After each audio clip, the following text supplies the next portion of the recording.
In the winter of 1894, deep inside a forgotten woodland of North Carolina, there stood a lonely cabin.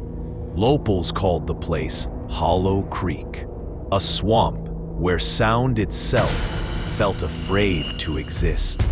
They said the trees remembered every death that ever happened there, and whispered it back on moonless nights.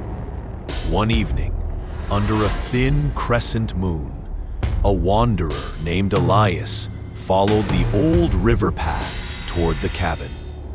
He had heard the stories about people disappearing, about pale shapes moving between the trees, but he didn't believe any of them until he heard footsteps matching his own.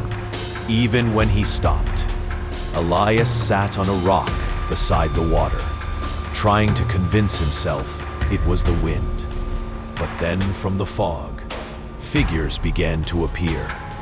Tall, silent, boneless, as if their bodies forgot how to be human. They surrounded the cabin first, then him. Elias froze as one creature crawled forward, its limbs bending wrong, its face blank like wet clay. When it leaped, the others followed, dozens of them, rising into the air as if pulled by invisible strings.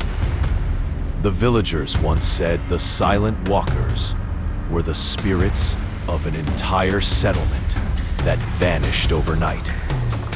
No graves, no bodies, just a whisper that they had been taken by the creek.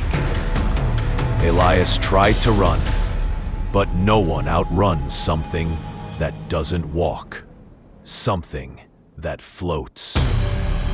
The last thing he saw was the cabin light flickering, not from the wind, but from the shadows gathering inside. By dawn, the forest was quiet again. The creek flowed like nothing had happened. Only the cabin door, hanging open, hinted at the truth. And some nights, only some, you can still see figures drifting between the trees, searching for the next traveler who mistakes their silence for safety.